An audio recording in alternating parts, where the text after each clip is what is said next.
This podcast is sponsored by... Football has its ups and downs. You can't win every match, but you can win every bet. Start your free trial and earn £30 risk-free today at oddswatchdog.co.uk.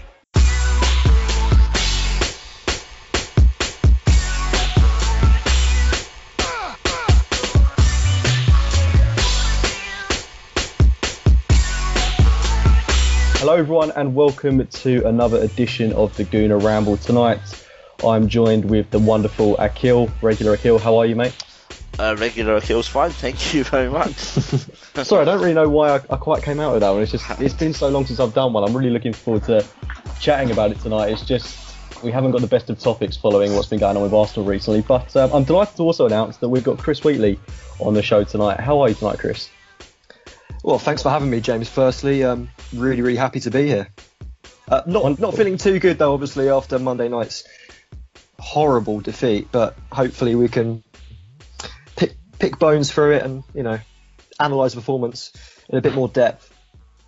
Well, we'll certainly try to shed some light on what has been a rather dreary situation surrounding Arsenal. But Ax, I believe you've got some very exciting news. First and foremost, you appeared on Sky Sports this morning. What was that all about? I got obviously we have links with Sky with through the AST and through my personal connections. So they wanted someone on to talk Wenger, to talk Arsenal, and actually it's quite a new experience for me because I've done a lot of stuff like this for ticket pricing, safe standing, home gate, all that sort of atmosphere even. So I've done a lot on sort of football issues, but not so much on actually kind of the on the field issues. And it's a lot easier to do all the other stuff because who disagrees with lower ticket pricing and who I mean, there's some who disagree with safe standing, which is fair, but the majority are kind of for it, or at least for a trial. People want better atmospheres, people want more cup final tickets, all that sort of stuff. So it's kind of a weird one today because it's a lot more subjective. And as most people know, despite probably thinking it's time for a change now, I'm still got a lot of respect for Arsene Wenger and have always have. So it was a slightly tricky one, but my kind of position on the AST board means I do have to represent kind of our members and highlighting our survey results and things like that. So I had to be professional, had to do it, and hopefully it came across okay. Yeah, well, I haven't had a chance to see it yet, but thanks, mate. I mean, sorry, mate. It must be quite a pressurised situation, I imagine, given that you're speaking on behalf of. When you think about it, you're speaking on behalf of a great deal of Arsenal fans. Yeah. Do you ever find? Yeah, a little bit. I mean, a little bit. I always make it clear that I'm speaking for myself. I don't think there's anyone that can speak for fans because it's football.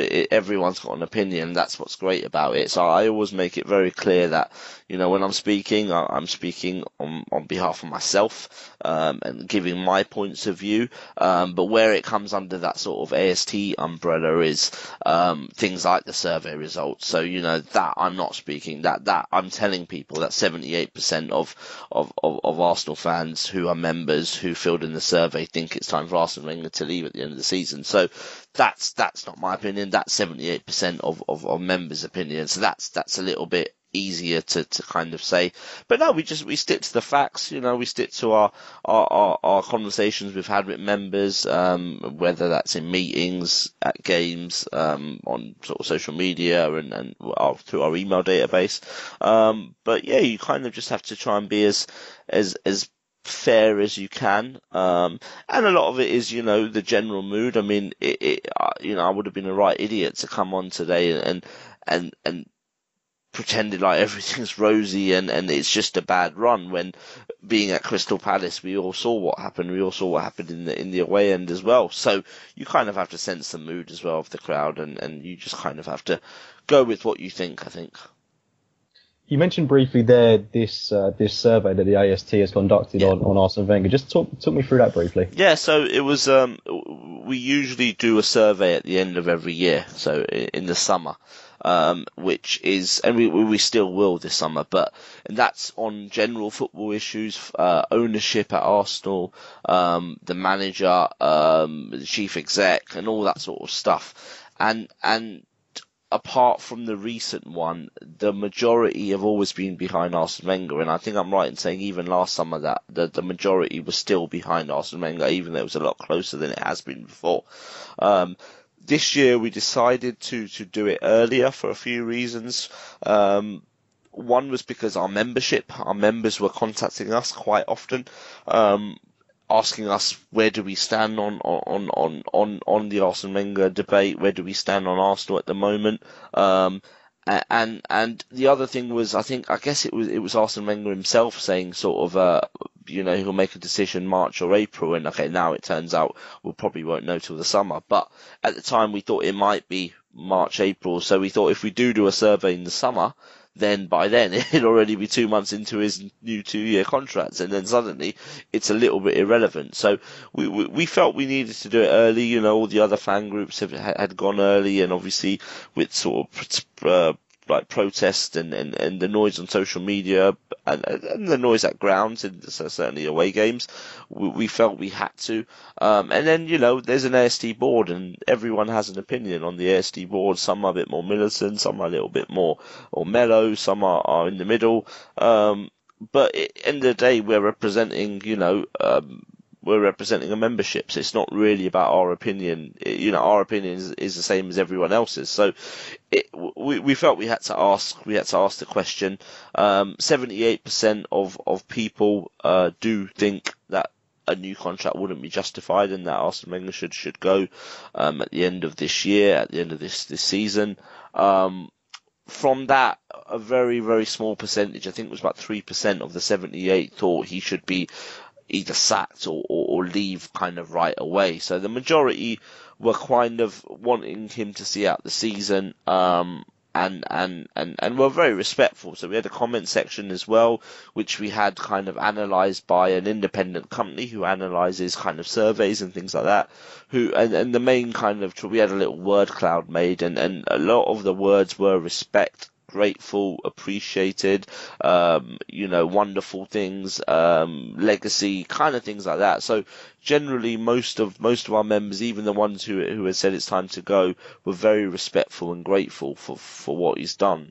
And talking to fans, talking to people, that is the kind of general feeling you get from majority of fans. So that was the survey. We also asked if we think the board have handled the situation well, and I think there was about 80% or 85% that think the board haven't.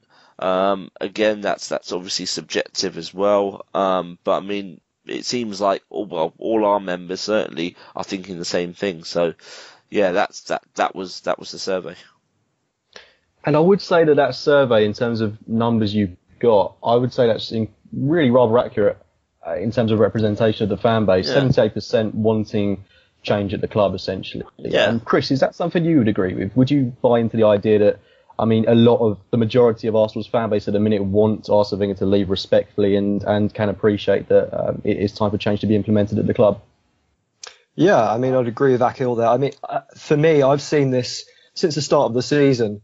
It's gradually progressed into something, I'd say, more hostile, culminating in the game at Selhurst Park, where I've never seen the fans turn on the players as well as the manager. And I think that's such a breaking point now in the season that's happened. That the fans have got so frustrated that they're saying the players aren't fit to wear the shirt. I think that's such a big thing. And yeah, I do think it represents most of the fans. You speak to any fan, for example, in the Tollington or whatever, they want Wenger to go, but there is a level of respect there, which I think says a lot about Arsenal fans. But at the same time, I'd say there's the odd bit of disrespect there. Maybe someone like Arsenal Fan TV, obviously I'm going to mention them because they play such a big part in terms of the influence of fans now across the world. It has such a big reach. So fans will be watching those kind of videos, taking those opinions on board and somewhat agreeing with them. But for me, most sensible fans, they respect Arsene Wenger. They feel that his time has come and they want him to go at the end of the season. For people to say that he should be sacked now, I think is kind of ludicrous, because who are you going to bring in when the season is pretty much over? But generally, yeah, I think we can all agree that Arsene Wenger's time has probably come to an end.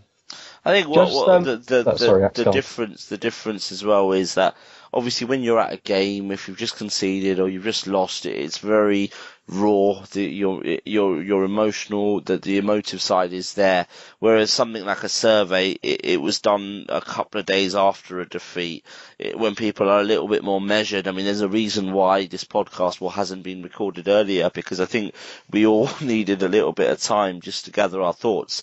And the survey is similar in that way, that it gives people a chance to think about it, not just have a knee-jerk kind of reaction to a loss or a bad moment in a game. So, I mean, you know, the numbers in it, I mean, people do, I mean, the membership's got about 1,000 people, so that is still a very small number. You know, there's 60,000 in the ground, there's 9 million followers on Twitter Arsenal have got, so it's still a very small proportion. But, you know, in that we have shareholders, minority shareholders, we have club level, we have gold members, we have silvers, we have reds, we have a few purple members, we have a away scheme, we have overseas. So, you know, we have quite a wide range of supporters there as well. So I think, you know, I agree with you, James. I do think it's quite a fair representation. I think in terms of the numbers are quite accurate from what I've seen and what I've heard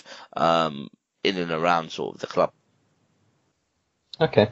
And Chris, I just want to stay with you briefly. I thought it was quite interesting what you said there about the minority, the 3% that do believe that Arsene Wenger should leave the club at this moment in time. They do believe he should either be sacked or resign. I watched, I don't know if you've seen a video that Gunner Blog does post-game on the whistle, I think it's called. It's an excellent little summary of the game from James McNicholas. He just talks briefly about the game. I won't go into it too much, but he just mentioned that there is an argument to be made, potentially, for a caretaker manager coming in. I don't know if we want a yes man like Steve Bold, but do you think that, you know, in the mould of someone like Craig Shakespeare, the effect that he's having at Leicester City at the moment, do you think there's maybe a very tiny argument for that to happen? Possibly, but I just don't think it will happen. So is there any point in talking about it? I mean, yeah, Arsenal could bring in a caretaker boss. Steve Bold could take charge until the end of the season, but would it really make a difference? We've got an FA Cup semi-final coming up. Fourth place could still be on the cards as well. Let's not forget about that. You know, Arsenal could qualify for the Champions League, which wouldn't be the most terrible end to the season. And I think that's what we should put into perspective here, is that Arsenal could still finish the season on a positive note. And yes, it would be a repeat of previous seasons, but at the same time, you know, I don't think it is as bad as everyone's saying. And the main thing that is bad for me this season is the manner in which the way the team have lost games and imploded, especially in the second half of games. Munich, West Brom, and obviously Palace was the culmination of, you know, 4 consecutive away games which Arsenal have lost for the first time in Wenger's history. But yeah, if this is Wenger's worst season at the club, then, you know, is it really that bad? Because let's just, like I said, put it into perspective. Arsenal, the season isn't over yet. You mentioned there about go on, Akhil. I was just going to say, just to touch on the difference, I suppose, between Leicester situation and Arsenal's, is Arsenal, with the big players, with the contracts running out, there's a lot more to it than just the manager's future. You know, will Alexis Sanchez suddenly want to stay? Because a caretaker manager isn't going to make him stay. You know, Steve Bold being caretaker for 8 games is not going to make Alexis Sanchez want to stay at the football club. It's more about potentially who's coming in next, what the plans are, the summer plans, all that sort of stuff. So I think. And also, go on. Sorry. I was going to say also Arsenal players are lacking in confidence, where I think the Leicester situation, it was a case of the players almost refusing to play for the manager because they wanted him out. I don't think that's the case at Arsenal. And we've seen the players, majority of the first team squad, they've come out in public over the past few months, and they've all said they want Arsene Wenger to stay at the club. And yeah, that might be like a positive PR thing or whatever. But, you know, from talking to people inside the club, talking to the players and stuff, they want Arsene Wenger to stay. He's the guy that's brought them to the club. And I don't think it's a case of the players not wanting to play for the manager. I'd say maybe it's more deeper than that, maybe tactics and also the mental side of things. When you lose 4 games on the trot and the momentum isn't going with you, I think it's more of a confidence thing than anything else. Yeah. So sticking with you, Chris, Obviously, we're going to get into the meat of this topic, which is, of course, that horrendous performance on Monday night, the 3-0 defeat at Selhurst Park against a far superior Crystal Palace side, it has to be said. I believe you were covering the game. Tell me a little bit about what it was like covering it from the press section. Well, I don't know if you guys have seen photos of the journalists posted up from the press box at Selhurst Park, but the view is pretty bad. I'm not going to do that journalist thing of complaining, because obviously I don't pay to get into the match. And as a fan as well, I'm not going to complain about it. But the view wasn't the best, so it was a bit of a difficult one to watch. In terms of the fans, like I said earlier, I've never heard the fans turn on the players like that before. For me, the way they imploded in the second half, it was just abysmal. The likes of Sanchez and Ozil were just walking about in the second half when they were 2-0 down.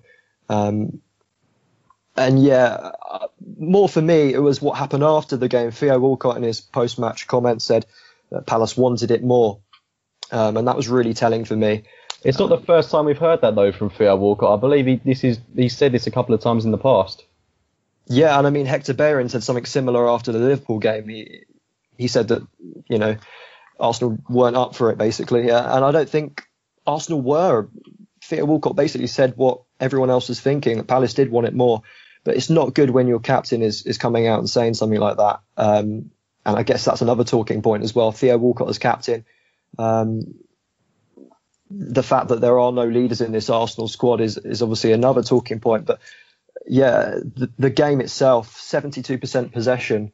Arsenal conceded 17 chances from the 17% possession that Palace had. And they managed to score 3 goals. It was just an absolutely ridiculous game. And we've seen this all too often this season, especially away from home. I don't get how Arsenal have managed to, last season, there weren't struggles over the small teams last season, with all due respect to Palace. But this season, it's just completely turned on its head. And watching with the other journalists and stuff, a lot of them feel that Arsenal aren't going to qualify for the Champions League. But personally, I still feel that there is that chance, that glimmer of hope. But I think winning at White Hart Lane is obviously going to be a crucial one. And the game against United, of course, as well. Well, just on that note, you mentioned White Hart Lane. That's obviously going to be an absolutely monumental game on April the 30th if we are to stand any chance of getting into the top 4. But given the way Spurs have been playing at home, I don't think they've lost at home or even dropped points at home in God knows how long. Do you honestly believe that we can go to the Lane, and even though it's a derby, anything can happen on the day, do you honestly believe that we can go there and get the win that we so desperately need? Yeah, why not? It's football. I mean, anything can happen in that game. It's a North London derby. Over the years, we've seen 5-2s. We've seen some unbelievable games played between the two teams. And I'd say more worryingly about the end of the season is the fact that now that Southampton game's been rescheduled, Arsenal have got 5 games in the final 14 days of the season. I think that's more of a problem than the game at White Hart Lane. And yeah, if Arsenal win the games before that Spurs match, I think they Borough on Monday, City in the Cup, and then Leicester. I don't see why they can't win at Spurs. But I think it's the games beforehand which are going to be key. And Borough is going to be a really difficult match. The Riverside is always a difficult place to go. I've seen Arsenal teams lose over the years down there. But yeah, I do think it's a winnable match. It just depends what Arsenal turn up, of course. It sounds like a cliche, and it is. But Arsenal are more than capable of going there and winning, in my opinion. Well, you mentioned that game with the Riverside, and I don't know if you've seen on Twitter, there's been quite a lot of discussion surrounding Middlesbrough's form. Their recent form has been absolutely horrendous. They haven't picked up 3 points in what feels like donkey's years. But it's it almost feels like that game on Monday could be their opportunity to get 3 points. Yeah, and they'll definitely be feeling that they can get 3 points out of that game. I reckon they're really going to go for it. It'll be massive, that game next Monday. Similar to Palace, really. No one expected Palace to roll over Arsenal like that. I know Allardyce is the manager there, but they had was it the joint worst home record with Sunderland, or second worst home record? Yeah, I mean, Sunderland went there and won 4-0 not too long ago. It's crazy. Yeah, absolutely ridiculous. Anyway, sticking with this game against Crystal Palace, Axe, I'll get your thoughts on it. It was an unchanged lineup from Arsene Wenger. I don't know if that was Was that the right move for you? I mean, we saw that continued midfield with Xhaka and El Nene that was so heavily praised in midweek against West Ham United. Gabriel and Mustafi, of course, kept a clean sheet against West Ham. They remained at centre-half. And then we saw that front three once again of Welbeck, Alexis, Theo Walker, which does appear to be a very fluid and somewhat exciting front three on paper, but just doesn't seem to be clicking for us at the moment. Do you think it was the right team lineup from Wenger? I think you're right about the midfield and the defence. They done well against West Ham, so you saw no reason why not to take them out, especially with the unfamiliar goalkeeper. You think, don't change something that's just kept a clean sheet kind of thing. Where I do, and what I have thought is kind of up front, and I've thought Welbeck, last game or two, it does look like it's caught up on him a little bit again. Let's remember, in the last 3 years, Danny Welbeck hasn't really played that much football. And we were very, very cautious with him when he first came back. But now he seems to be starting the majority of games up front. And I just thought, kind of go back to what worked really well at the start, and that's Alexis up front. And just try and do that sort of, especially away, try and do that press from the front a little bit. Adapt the game. Welbeck can always go out wide if he wants, or you bring in Oxlade-Chamberlain, who has played well in the last few months, certainly in patches. I thought maybe a change there could have done something. Even Olivier Giroud coming back in, he's had a funny season really, because he kind of, he's had periods where he's played really well and hasn't stopped scoring. He's had periods where he's been coming off the bench and being really he's impacting games. Then he's had periods where he's been very quiet. But I just thought, he's got a decent record against Palace. He scored the goal that we all remember at the start of the year. He scored away to Palace last season. He scored away to Palace the season before. So he's got quite a good record against Palace, and thought maybe we could have changed it a little bit there. I mean, on paper, Welbeck, Walcott, Sanchez, as you say, it's exciting, it's pacey, it's got someone who, in Theo, who can stay wide. It's got someone in Welbeck who's going to work his socks off and chase every ball. It's got someone like Alexis who obviously can produce something out of nothing. So you would have thought that it's good enough to produce, but I don't know. It's just with Welbeck, I just think maybe it would be an idea to take him out the firing line, and I'd be surprised if he plays on Monday really, with the semi-final coming up the week after. But yeah, I mean, I don't think there was big complaints about it, but just in hindsight, potentially a change up there could have done something. It's a really interesting point you make there about Alexis Sanchez being abandoned up front, and it's something I personally don't think has been talked about enough. Chris, why do you think we? Can I come back to that? I don't know if it's planning for next season. I don't know. I mean, it's if you ask most fans, I don't think anyone would put much money on Alexis Sanchez staying at the football club. I know there's been press kind of stories about him potentially seeing out the year. But generally, you if you had to put a bet on today, you'll probably say him leaving than him staying. So potentially that is the reason why he's not. I don't know. Maybe I get that though, but on the flip side, I would say that if we are planning on him leaving, then what's the point in even playing him? Either utilise him where he's going to be effective for us, or don't play him at all. Well, I guess then the value of the player would decrease, because people know he's off, and then suddenly you're probably have to sell him a little bit cheaper than you would have had to. Also, he's a top class player, and we need the points at the moment. So, I get your point, but I don't. If that's the reason, I don't agree with it. I just think you get everything out of a player, like we did with Robin van Persie before he left. I mean, I know his situation was maybe slightly different. It was in the summer when the talks happened, but I'm sure Arsenal would have had an inkling that he's going to go. So, I still think you use players until they're, Arsene Wenger talks about staying professional till the end of your contract. So I would expect the same from players, really. And what are your thoughts on that, Chris? I mean, for me, just one tiny tweak up top makes a massive difference for us. If we just switch Danny Welbeck and Alexis Sanchez in their positions, respectively, I mean, that makes the whole world of difference in terms of our attacking play. Would you agree with that? And why do you think that Alexis Sanchez up top hasn't been pursued in recent weeks? Totally agree with that, and I totally agree with the notion that Arsene Wenger's planning for next season. I mean, Wenger's already confirmed that he's preparing as usual. It's business as usual at Colney. He's making all his preparations. Dick Law is inviting agents over to his office. He's meeting with them, making phone calls. Arsenal are planning. The managerial uncertainty isn't the case at Arsenal right now. Arsenal are planning everything as usual. And for me, Alexis Sanchez it's almost nailed on that he's going to leave for me. I'd be so surprised if he stays.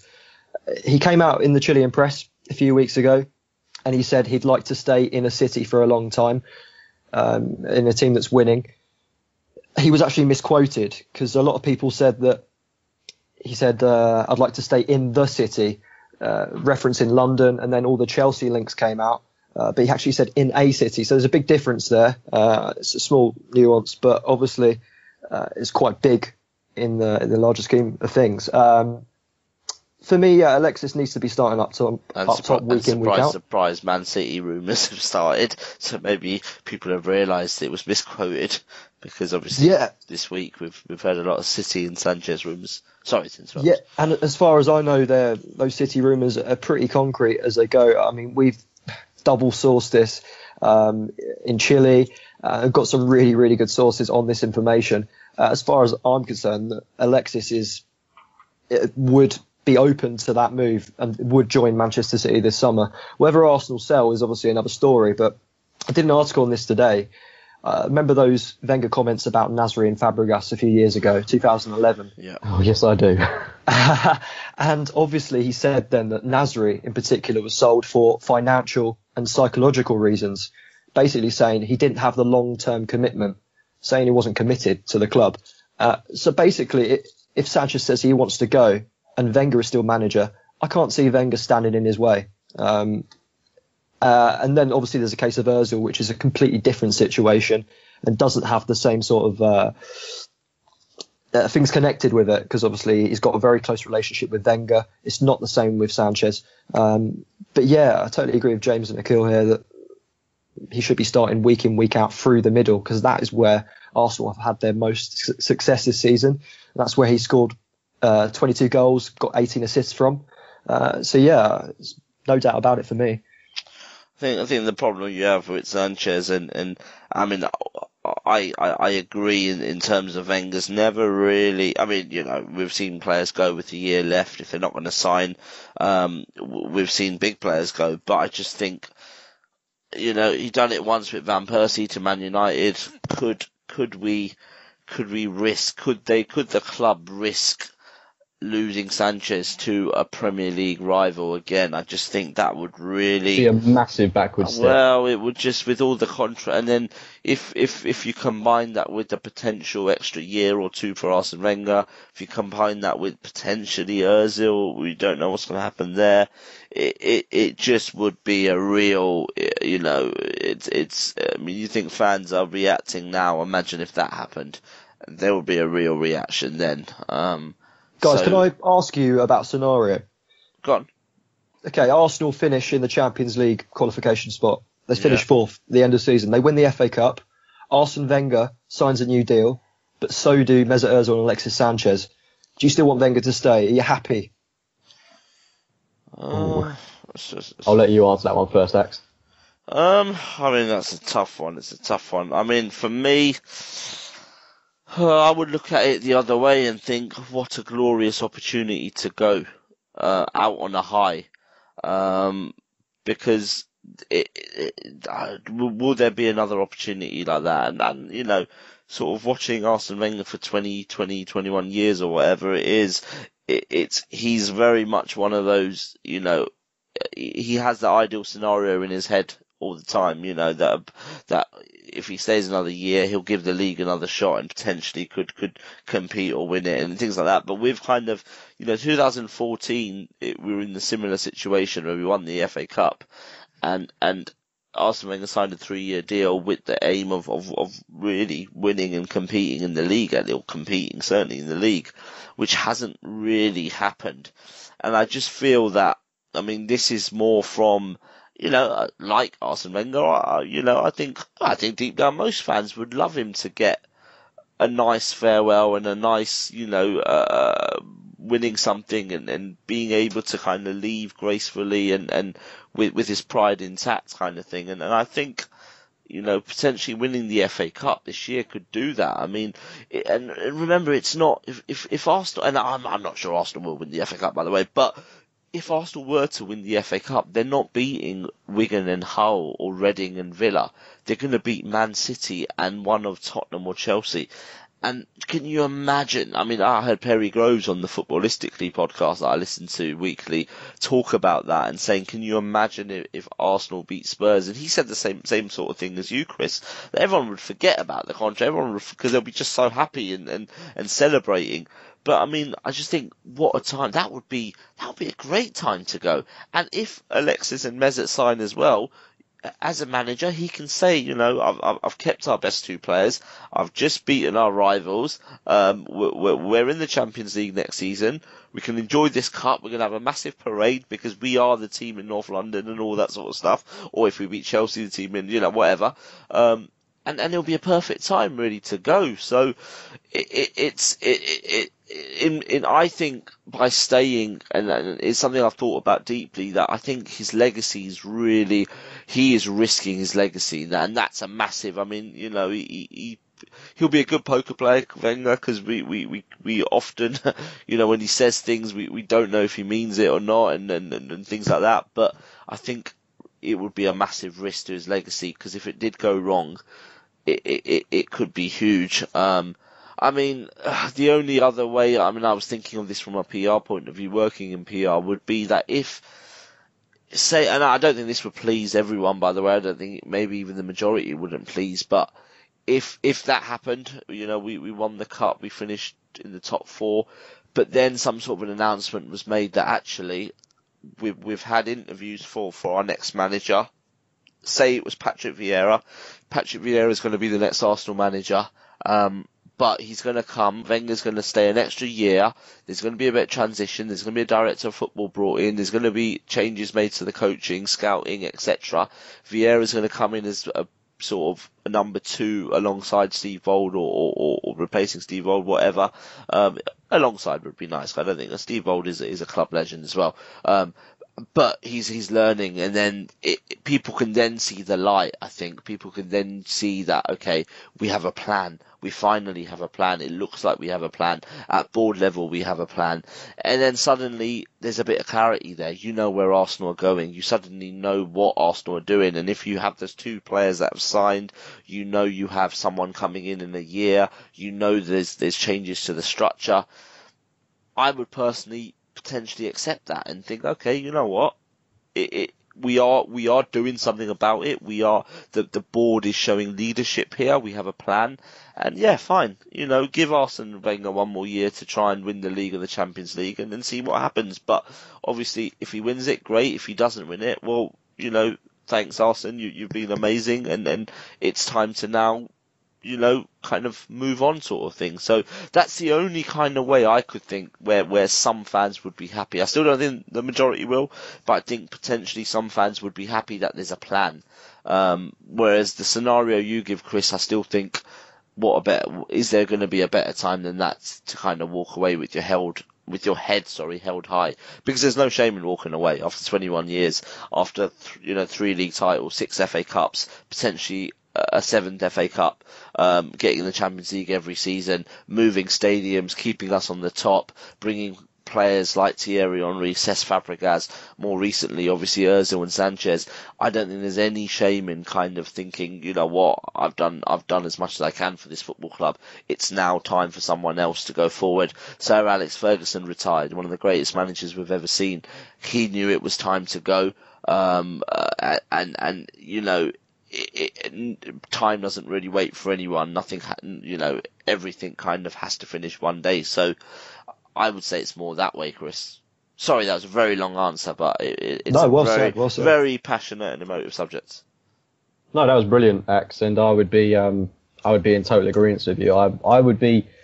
I would say that I'm firmly in that 78% that we spoke about at the start of the pod, that want Arsene Wenger to respectfully leave. But if I could see that there was a plan from the board, from Arsene Wenger himself, if we could see that this summer there is going to be some sort of change implemented and we're actually going to see Arsenal progress, that would maybe open me up to the idea of Arsene Wenger remaining for 1 year. If we did get that director of football in, if we did see someone like Patrick Vieira coming alongside him, that would be a real catalyst for change, to quote Ivan Gazidis. And for me, that would it'd be exciting, even if Arsene Wenger was to remain in the club as manager just for 1 more year. But for me, I do feel he's tarnishing his legacy if he does continue to stay. I do feel that we're delaying the inevitable in many ways. And the thing that frustrates me more than anything is this uncertainty at the minute. And this summer is just going to be absolutely massive in terms of what happens, not just with Arsene Wenger, but in terms of Arsenal Football Club as a whole, because it is just, as we've said before, much, much bigger than just Arsene Wenger's future at the club. But coming back to that game, just on what you touched on the survey thing. I remember there was about 2 or 3%, maybe a bit more, that said don't know in terms of should Arsene Wenger stay or go. I mean, I'm not sure why they filled out the survey, to be fair, but they're probably in a rush. Maybe in a rush, or maybe they just genuinely don't know. And a few of those comments were interesting because it did say that if he was to go, I think one even went as far as saying, I can't remember who it was, but one went as far as saying that I do actually think he should go. But what I fear is what's the plan then? You know, a new manager comes in, but suddenly the manager at Arsenal does so much more than a manager everywhere else, and just thinks, would a new manager be able to cope in that structure? Is there enough help for that? Is there enough leadership from the board? And things that even a good manager could come in, or a very good manager could come in, but still struggle because of the infrastructure, because it is slightly different. So, you know, that was another thing there that I just thought, you know, I should mention, because that I think was a fair comment as well. Yeah, definitely. Completely worth mentioning, Axe. But let's just move on to the, as I say, the game against Crystal Palace, and focusing and honing in on the fans, the away fans. Axe, of course, you were at the game. And we've all seen the hostility surrounding the away supporters, the ball being thrown out, the fans refusing to give it back to Bellerin, and the raucous that seems to be going on. Axe, being there at the game, I'm sure you'd had a few JD and coach before, just to cope a bit of. But just talk me through what happens in that situation there. I mean, that Bellerin thing's interesting. So I spoke to a few people after, and it seemed like, I mean, yeah, that throw on, the ball did take a while to come back. There was some chanting and stuff like that. But right at the end as well, when Bellerin came over, and I think Chamberlain was just behind him and even consoled him a little bit. But there was booing, and there was a bit of, you know, you're not fit to wear the shirt and stuff like that. But at the same time, a lot of the players who were about in the centre circle looking towards us, giving us a clap, suddenly kind of turned around a little bit, and I think a lot of the booing was about them sort of turning around as well, and just kind of bottling coming over. Yeah, I saw. I don't know if you've seen the video in question, but there's Alexis in the corner of it, and I think a lot of people have just skimmed over that a bit. But he comes over, everyone starts chanting that you're not fit to wear the shirt. He shrugs his shoulder and just turns around immediately. Yeah, I saw that. He kind of even, I think, put his hand out a little bit as to kind of brush it off, and just it was a. You know, I'm not going to swear on the podcast, but it was a little bit like F this, and turned around and went in kind of thing. And I don't know, I think it was a combination of all that. I don't think, I mean, you got to think, well, why would people with Bellerin, who's actually signed a contract, he's a young lad, he's playing, okay, maybe he's out of form at the moment, but, you know, I think he is carrying an injury.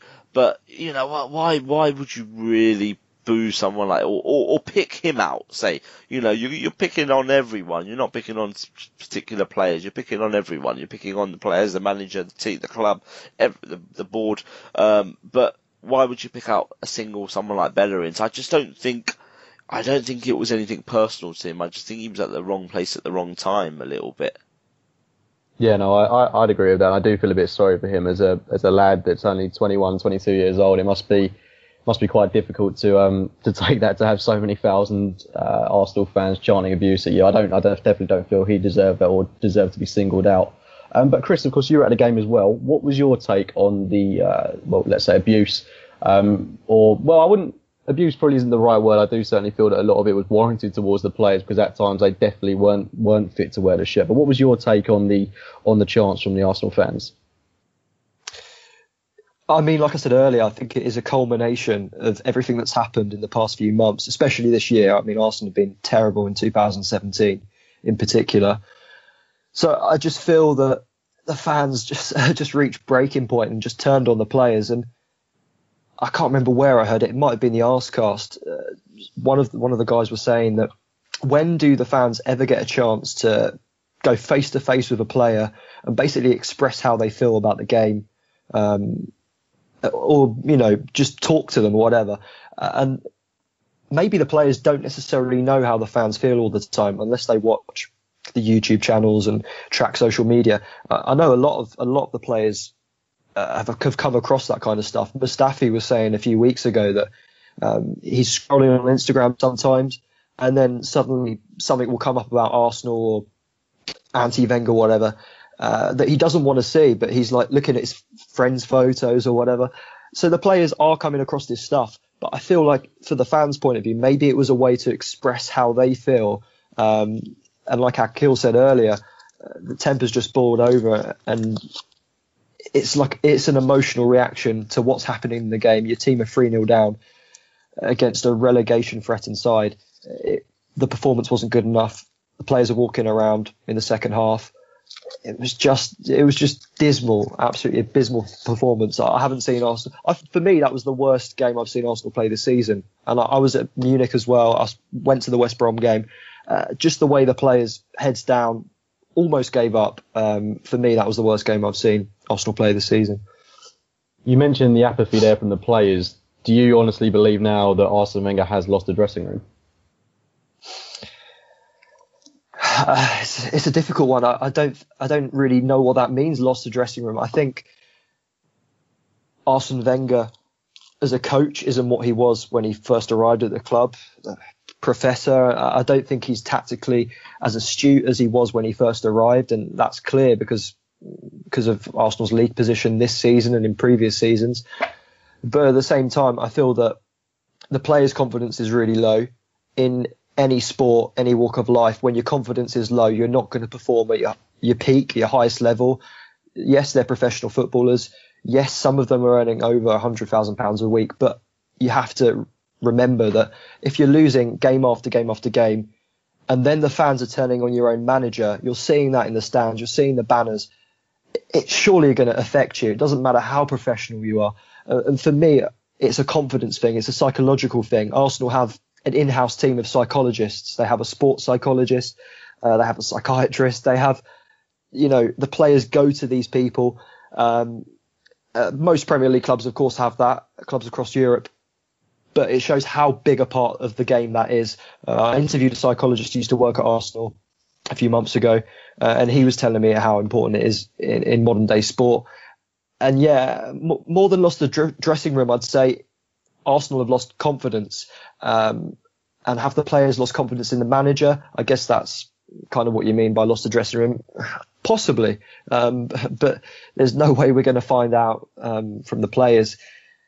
Performances on the pitch, though, are certainly doing a lot of talking at the moment. And Akhil, yourself, what do you put it down to then? Because obviously the players, they really clearly weren't up for it on Monday night. I thought. Well, I actually said this on Sky today or yesterday, depending on when you're listening to this, that a lot of the players have come out in support of Arsene Wenger. A couple have described him as a father figure, certainly the younger ones. Some have said that, he brought them to the club and they believe in him and want him to stay and all that sort of stuff. But what they're producing on the pitch is not backing that up at all. It's like saying one thing and doing another, saying you're going to go west but then going east. It's completely different. Has he lost the dressing room? I don't think he's lost the dressing room as such, but I do think there's a couple of players in there who are now starting to kind of look elsewhere and think about their next move potentially. There's a couple out of contract. There's a couple in there that, potentially squad players who want to go.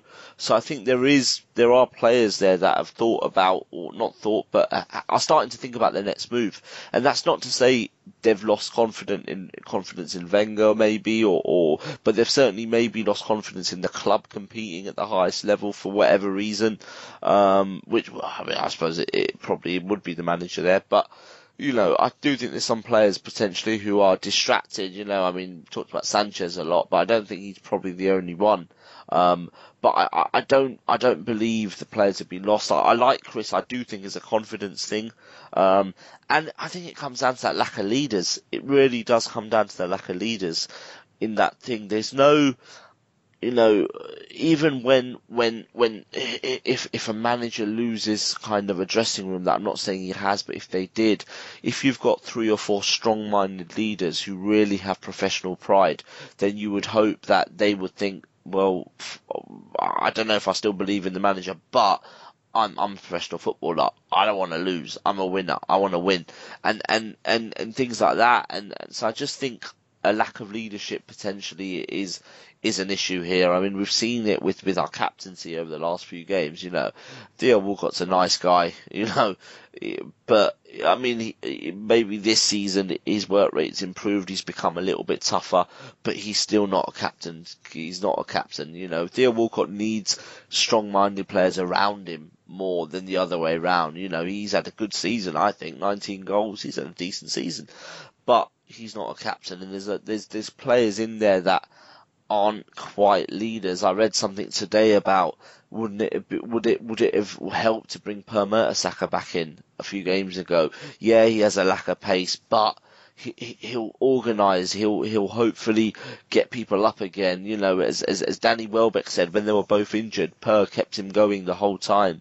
Per Mertesacker used to be the debt collector on fines within the squad. He is a leader. Whether he should be captain or that's a different argument. But since Patrick Vieira, if you look at all the captains, you'll probably put Per Mertesacker as one of the best in the last 12 years, because who are you comparing it to? Vermaelen and Arteta, Henry, Fabregas, Gallas. Was he any worse than any of them? I would argue not. I would say he's probably better. So hasn't started a game as Arsenal captain. Well, but that's the problem. That's what I'm saying. That he maybe shouldn't be captain, but he's a leader. And in this short term, I don't know if it would have made a difference, but you need a few people like him, and I just don't think there is. I mean, what was it, two seasons ago, was it, when we were going through a rough patch and we had a team meeting, a clear the air meeting, the manager wasn't involved, 4 senior players were the ones that organised it. It was Per Mertesacker, Petr Cech, Santi Cazorla and Thomas Rosicky. Thomas Rosicky's left. Santi Cazorla's obviously had his own problems. Per Mertesacker hasn't played a game, and Petr Cech probably isn't having the best season. So your leaders that you were there have suddenly kind of evaporated a little bit and probably aren't as confident, because when you're a leader, it's linked to confidence. Sol Campbell was a leader, but there was a few months in that season when he went through a rough patch with kind of family issues, and when he walked out at against West Ham, suddenly he wasn't a leader for a few months because he wasn't confident, and he just didn't. I don't think he believed in himself much at the time. So if you've got these players who aren't playing, who aren't doing this, then they need others. They need other strong-minded people to get them through it. Whereas someone like Mertesacker, who has he got to get him through it? Aside from Petr Cech, I can't see anyone. So for me, it does, like Chris says, confidence, but I just don't see that. I don't see who from the squad is really going to pick them up. Who's going to say this week, look, lads, we need to sort this out. Forget what happens to the manager. Forget what happens to your contract. Alexis, forget where you're going to go. If you're going to go in the summer, fine, go. But we have a job to do. We're paid. There's fans who come and watch us, who come and support us. We need to perform. We need to beat Middlesbrough. We need to give it our best shot against Man City, because we owe it to ourselves, let alone anyone else, but we owe it to ourselves because we're professional players. Who is saying that in that squad? I don't see many people who are going to be afraid to kind of upset people, because it would be quite intimidating going to someone like Alexis Sanchez and saying something like that. So you need to be quite strong, but who's going to do that? I'm not sure. Definitely a very interesting and valid point you raised there, and it's been a problem for quite some time now, the lack of authority figures in this Arsenal team. But you touch on that game coming up at the Riverside Stadium against Middlesbrough, obviously a massive, massive game in terms of our quest for Champions League football next season. Chris, coming back to you, what has to change in that game in order for Arsenal to pick up 3 points? Firstly, I'd put Sanchez back in the middle, like we spoke about earlier. I feel like that would be the best way to breach their defence, but it's going to be such a difficult game. Arsenal players have been given a few days off. Alexis, this is an exclusive for the podcast. He's just come back from Barcelona with his brother on his private jet. A little few days away there. I just think Arsenal need some more strength in the midfield. I'd play possibly Granit Xhaka alongside maybe Francis Coquelin. I know Coquelin gets a lot of critics, but I feel like he's a gritty sort of player, adds a bit of aggression to the midfield. If he stays in position, if he's disciplined, which we haven't seen a lot of this season, then he could be the kind of player to break up their attacks, which are likely to occur very often because, as we saw against Palace, Arsenal can be hit on the counter quite easily. When they throw everything forward, they do fall apart. I don't think I don't think anyone had a particularly good game against Palace, but I don't think El Neni did enough. And I don't think he is doing enough to warrant a place in the starting 11 week in, week out. He's a very simple player, and like Wenger said, he's a continuity player. But for me, he's not a player who should be starting for Arsenal Football Club. I don't want to sound like this is an attack on Mohamed El Neni, but I do feel like he's not good enough for the Arsenal midfield. You could say the same for Coquelin, but for me, in this kind of game, it's going to be a really tough Monday night game away at Middlesbrough. Your experienced players are the most important ones, and I think Coquelin is more experienced. I'd play him in midfield. I'd keep the defence the same. I don't know if Koscielny is going to be back. I know he's on the sidelines at the moment. And then there's Bellerin as well, of course. And he got so much criticism in that match. I feel that maybe Arsenal will be better off playing someone like Mathieu Debuchy. I know Bellerin's struggling with his ankle problems at the moment. Debuchy's obviously going to leave this season, so is probably Carl Jenkinson. But surely it would make more sense to play one of those. They can do their best to impress. Shop window, great opportunity for them. But for me, the way Bellerin is playing, he needs like a competitor. He needs an arm around his shoulders too. Like Akhil was saying, Arsenal need those leaders to step up and sort of show their faces. And yeah, talking to Mertesacker, he would probably be a good player to start in this game. He's fit, he's been training, he's played a game for the under-23s, I think. He's a player who should be playing at the moment because he is Arsenal's biggest leader in the team. He points fingers. We saw the Etihad a couple of seasons back. Ozil didn't go away to the fans. Mertesacker pulled him over, and that was such a fantastic thing to see from your captain, not from Ozil, of course, but that's the kind of lead you need on the pitch. And to help you win those kind of gritty Monday night games away to Middlesbrough, I think it's going to be another similar game to the Palace game, but hopefully Arsenal can get the 3 points. Let's hope so, mate. Even you can move Mustafi to the right if Koscielny is back. So I definitely think Bellerin is struggling a bit. He's clearly got an ankle problem. It's been quite well, it's been well documented. He's probably going to have surgery this summer, probably straight after the season ends.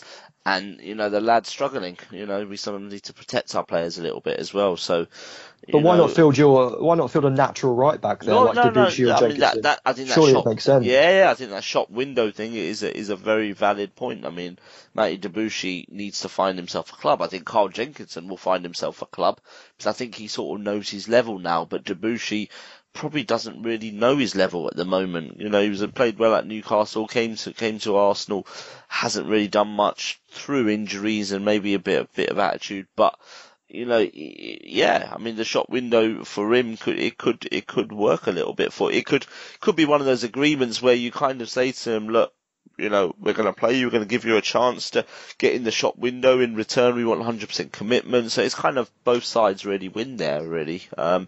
I think it would be good to see Bellerin given a breather on Monday, if we can, and bring him back for the semi-final, because I think he is struggling. And those, you talked about earlier, those 5 games in however many days it was at the end of the season, I think someone like Bellerin is going to struggle to cope with that. Yeah, no, I think that's a very valid point there, especially from the both of you, the pointers you make regarding the defence. I think this would be a perfect time to blood Per Mertesacker back into the side, because that partnership between Gabriel and Staffy is just asking for trouble, in my opinion. It's so unbelievably chaotic, and if not Per Mertesacker, then why not give someone like Rob Holding a go, just to maybe shore things up, have that calm head in there. Definitely.